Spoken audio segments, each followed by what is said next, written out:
President Trump has reversed a Biden-era decision on a major mining operation in Alaska that will unleash critical minerals and an economic gold mine. Joining us to discuss is the chairman of the National Energy Dominance Council and Interior Secretary Doug Burgum. Good morning to you, sir. Welcome back. Good morning, Jan. Great to be with you. Tell us more about this project that was blocked by Biden and why it is critical also to our national security. Well, President Trump promised on day one that he was going to ensure that our nation had energy security, and part of that energy security is making sure that we've got secure supply chains for critical minerals in our country. Deep in the interior of Alaska, there's a mining region called Ambler. There's a 211-mile gravel road proposed to get to this area to help unleash over 1,700 mining claims, some of them over 100 years old, never been able to release those minerals.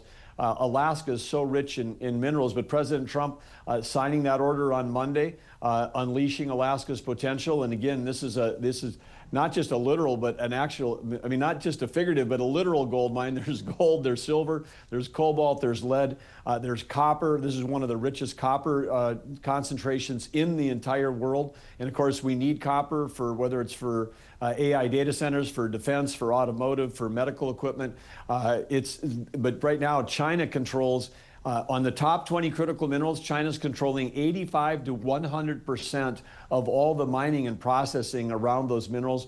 We've got to bring those back home to the United States. We've got to get back in the mining business if we're going to have a secure economy and energy security in this country. President Trump knows that, and he's making it happen. As far as Alaska's concerned, too, that project, we have a 10% stake, right? The U.S. does. The government. Well, as part of this deal, there's an investment that was made by the Department of War into a mining company that's operating, which gives us a 17.5% stake in a company that has some of the richest mining claims there. And so that will be held by the Department of War, but it's for the benefit of the American people. Right. The American people will benefit from this road access and these mineral resources as well, because this is the way it should be. When Theodore Roosevelt put away hundreds of millions of acres of federal land, he said it's for the benefit of the American people as well as the enjoyment.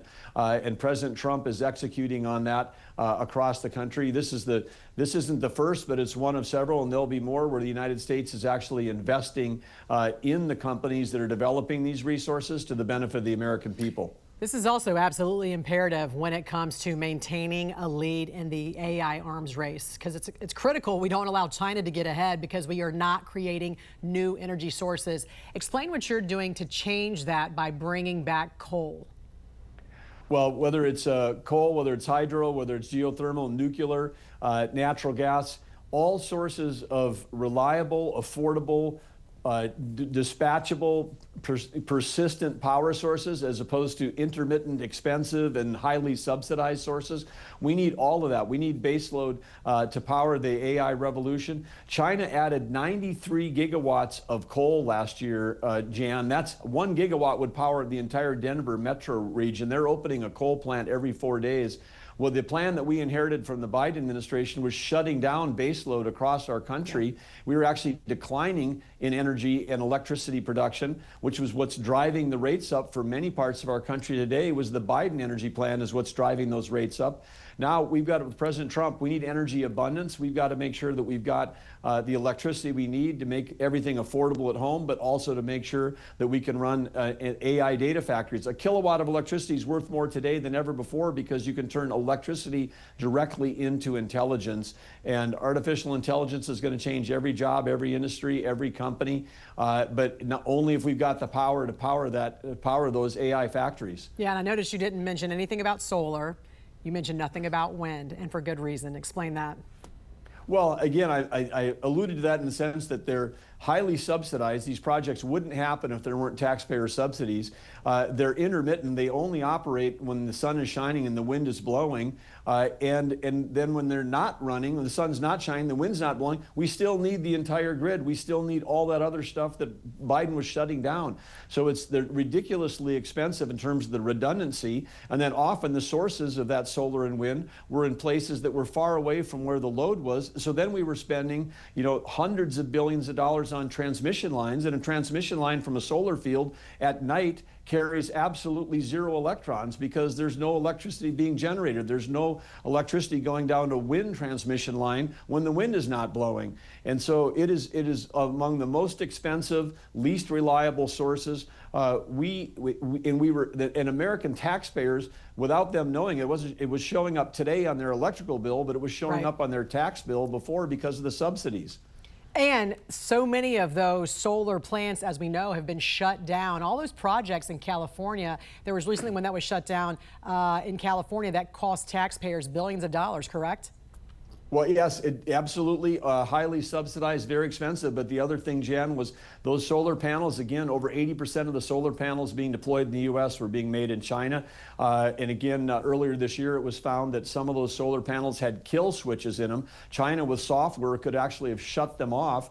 This is the same way with Huawei during the first Trump administration, selling, dumping telecommunications equipment into our country that people thought was inexpensive, but actually it was all loaded up with the ability for China to listen in on U.S. communications. So Huawei's been banned, and we have to make sure that any solar projects being built in the U.S. are being built with a U.S. secure supply chain. You talked about the electric grid. How are you ensuring that the shutdown will not jeopardize essential services like the electric grid? Well, this government shutdown. I'm a private sector person. Before till the day before I became a governor, I was in the private sector. A government shutdown by the Democrats right now, when it's literally over nothing. They say it's over health care. If they want to change health care in America, introduce a bill while the government's running and see if they can get a bill passed in Congress. But when they're shutting down, whether it's shutting down our national parks, shutting down permitting to keep advancing infrastructure, China's not taking a week off right now, or 2 weeks or 3 weeks off. China is going full bore every day, and we're in a race with China. And so it's absolutely harmful to American national security, to our economy, to our prosperity, that we're having this shutdown right now. And again, it's incredibly selfish on the side of the Democrats because there's nothing at stake. The House has already passed a budget resolution that says we'll keep spending it the same way we were spending last week. If they want to debate the budget, debate policy, introduce a bill. That's what Congress is designed for. But meanwhile, all cabinet members right now are spending an inordinate amount of time running, from thing to thing, trying to figure out a way to keep government going, even though we're not allowed to use any appropriations to do it. But thank God we've got a great cabinet working for President Trump. Everybody's keeping essential services going, whether it's permitting, national parks. We're doing everything we can for the American people. That's who we came to serve. But Democrats are making it hard for us to do our job right now because of this, completely 100% political shutdown. At what point, though, does this affect what your agency does, especially when it does come to energy production? I know you mentioned permitting was still being allowed, but really the potential for lost revenue during this time. Well, the potential for lost revenue is significant because, again, we're not allowed to use appropriated dollars, so we're borrowing dollars from other places. Like, we're keeping national parks open with recreation fees as opposed to appropriated dollars. But at some point, those dollars run out. And in the same thing on the permitting side, same as everything else. At some point, there's not enough, cash in the drawer. Think of it, got a little few bucks laying around in a drawer in the kitchen or something. But when that runs out, as opposed to the dollars we need to run that. And of course, under President Trump, we're trying to be as efficient as we can. But there are core services that drive our economy forward. And the Democrats. Again, it's bizarro land. If you're a business, if you owned a business on Main Street, would you shut down your business and then have a sign on the door to your customers that says, not sure when we're coming back, that furlough all your employees, tell them we're not sure when you're coming back? I mean, it makes no sense in any world. If you understand that we're actually in a competition with China, it especially makes no sense. Yeah. Well, like you said, the issue is that with the shutdown, you could keep the government open while you negotiate, which is exactly what the GOP is trying to do with that continuing resolution. Chairman of the National Energy Dominance Council and Interior Secretary Doug Burgum, pleasure talking to you. Thanks for joining us.